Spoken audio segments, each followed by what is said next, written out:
सच्ची कहानी है जो मैं इस कहानी को अपने भजन के माध्यम से आपको सुना रही हूँ। एक खान साहब थे, वो एक पनवाड़ी की दुकान में रोज पान खाने जाया करते थे। एक दिन उन्होंने उसकी दुकान में एक तस्वीर देखी जिसमें छोटे से बालक की छवि थी। वो खान साहब उस बालक की तस्वीर देखकर पनवाड़ी से कहते हैं कि बालक तो बहुत ही सुंदर है। इसके सिर पर मोर मुकुट, कानों में कुंडल, तन पे पीतांबर और पाँव में पैजनियां कितने सुंदर लग रही हैं। लेकिन बस एक ही कमी है कि ये जिस जमीन पर खड़ा है वो खुरदरी है और इसके पाँव में जूते भी नहीं हैं। ये खुरदरी जमीन इस नन्हे पाँव में चुभती होगी। ये बात सुनकर पनवाड़ी ने उससे कह दिया कि तो तुम ही ले आओ इसके जूते और उसे पहना दो। बात खान साहब को लग गई। दूसरे दिन ही वो उस बालक के नन्हे पाँव के लिए जूते बनवाकर पनवाड़ी के दुकान पर पहुंच गया और पनवाड़ी से कहा कि देखो, मैं इस बालक के लिए जूते ले आया हूँ, उसे बुला लो, मैं उसे पहना दूंगा। पनवाड़ी ने कहा, अरे ये बालक तो यहाँ नहीं रहता है, ये तो वृंदावन में रहता है। वृंदावन में? खान साहब कहते हैं, वृंदावन में? वो कहता है, हाँ ये तो वृंदावन में रहते हैं। तो खान साहब कहते हैं, चलो वृंदावन में ही पहना देंगे, लेकिन जरा उसका नाम और पता तो बता दो। तो पनवाड़ी कहता है कि खान साहब, वृंदावन में जाकर किसी से भी पूछ लेना कि श्याम कहाँ रहता है, तो सभी बता देंगे। अब वो खान साहब वृंदावन पहुंच जाते हैं और हाथों में पादुका लेकर किस तरह से श्याम को ढूंढ रहे हैं। बताओ कहाँ मिलेगा श्याम, बताओ कहाँ मिलेगा श्याम, बताओ कहाँ मिलेगा श्याम, बताओ कहाँ मिलेगा श्याम। चरण पादुका लेकर सबसे, चरण पादुका लेकर सबसे पूछ रहे रस खान, बताओ कहाँ मिलेगा श्याम, बताओ कहाँ मिलेगा श्याम। वृंदावन में चूंकि श्याम के नाम से उस बालक को कोई जानता नहीं था और वो कई दिनों से उसे ढूंढते ढूंढते परेशान हो गए। आखिर एक सज्जन व्यक्ति जो उनको कई दिनों से देख रहा था और अपने पास बुलाकर पूछता है कि अरे भाई, तुम किस श्याम को ढूंढ रहे हो? उसका हुलिया मुझे भी तो बताओ ताकि मैं तुम्हारी कुछ मदद कर सकूं। तो खान साहब श्याम के रूप का वर्णन करते हैं, सुनिएगा। वो नन्हा सा बालक है, सांवली सी सूरत है, बाल घुंघराले उसके, पहनता मोर मुकुट है, बाल घुंघराले उसके, पहनता मोर मुकुट है, नैन उसके कजरारे, हाथ नन्हे से प्यारे, बांधे पैजनिया पग में, बड़े दिलकश है नजारे, बांधे पैजनिया पग में, बड़े दिलकश है नजारे। घायल कर देती है दिल को, घायल कर देती है दिल को उसकी एक मुस्कान, बताओ कहाँ मिलेगा श्याम, बताओ कहाँ मिलेगा श्याम। श्याम की जो छवि खान साहब उस सज्जन को बताते हैं, उसे सुनकर वो सज्जन को पता चल जाता है कि ये खान साहब किसे ढूंढ रहे हैं और वो उसे समझाते हैं।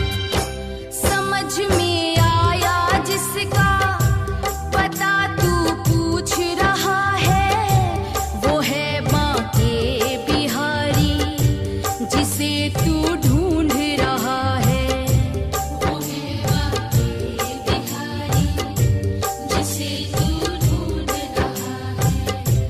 कहीं वो श्याम कुहाता, कहीं वो कृष्ण मुरारी, कोई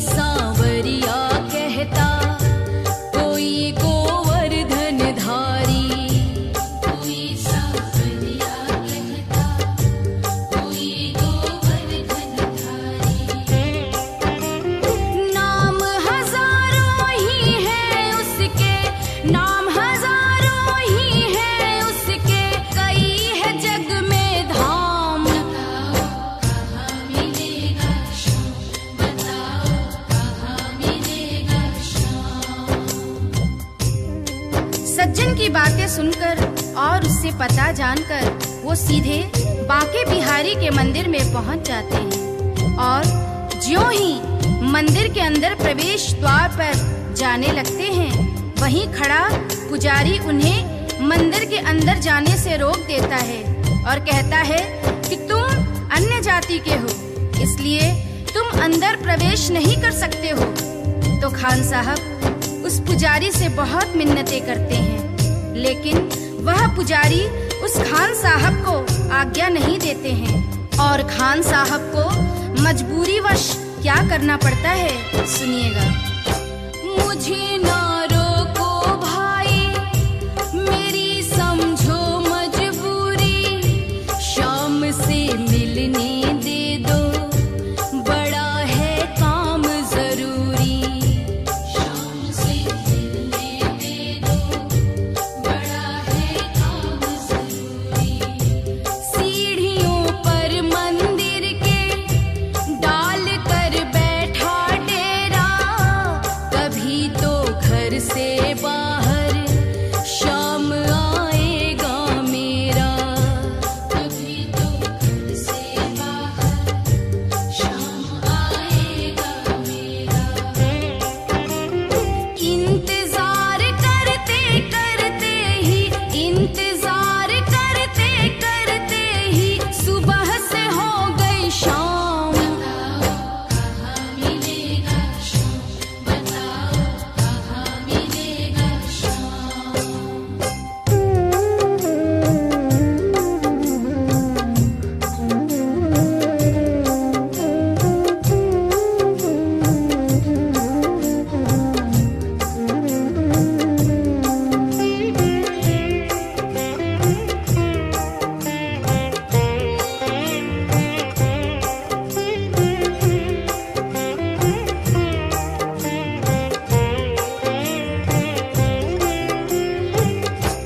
जाग कर रात बिताई, भोर होने को आई, तभी उसके कानों में एक आहट सी आई, तभी उसके कानों में एक आहट सी आई।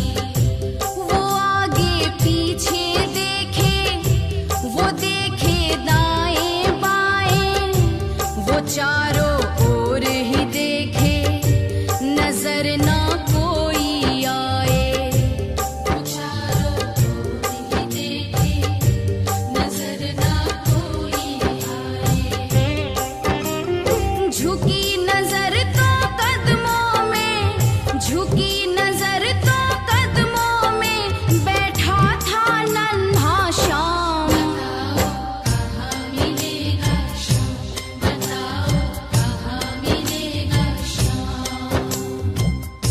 चूंकि भक्तों के लिए यहाँ महत्वपूर्ण संदेश है, इंसान जब तक अपने मद में खोया रहता है, जब तक इधर उधर देखता रहता है, भगवान उसे नजर नहीं आते हैं। जब तक उसका शीश नहीं झुकता है, उस पर भगवान की कृपा नहीं होती है। यहाँ पर जैसे ही खान साहब शीश झुकाकर नीचे की ओर देखते हैं, तो वह बालक नजर आ जाता है और खान साहब खुशी से फूले नहीं समाते हैं और कैसे उस बालक पर अपना प्रेम लुटाते हैं।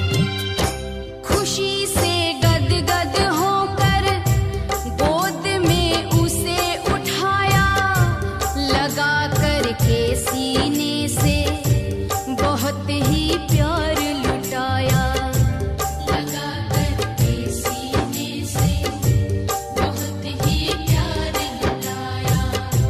पादुका पहनाने को पाँव जैसे ही उठाया,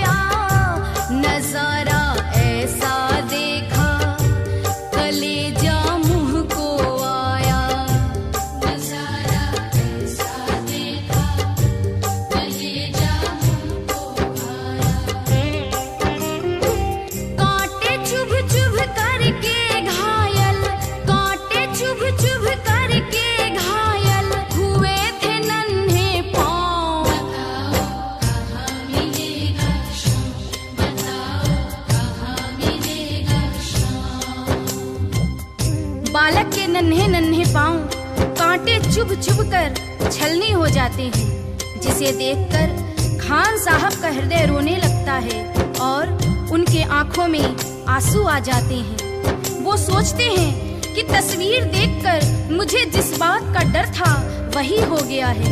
ये खुरदरी जमीन पर चलकर आया है जहां फूलों में कांटे पड़े होंगे, जिससे इसके पांव घायल हो गए हैं। और उस नन्हे बालक से खान साहब रोते रोते कहते हैं, खबर देते तो खुद ही तुम्हारे पास में आता, न पग में छाले पड़ते न चुभता कोई कांटा। अब वो नन्हा बालक उस खान साहब की उंगली पकड़कर मंदिर के अंदर ले जाता है और बांके बिहारी की मूरत की तरफ इशारा करके कहता है कि बोलो खान भाई बोलो, अगर मैं तुम्हें अंदर बुला लेता तो तुम क्या मुझे पहचान पाते? क्या तुमने यही मूरत अपने दिल में मेरे लिए बसाई थी? क्या तुम मुझे पहचान पाते? नहीं पहचान पाते ना?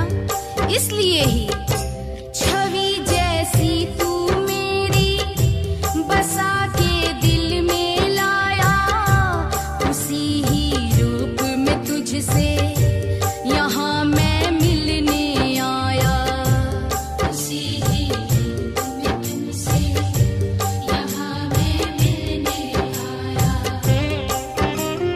गोकुल से मैं पैदल आया, गोकुल से मैं पैदल आया, तेरे लिए ब्रजधाम। बताओ कहाँ मिलेगा श्याम, बताओ कहाँ मिलेगा श्याम। ये कटु सत्य है।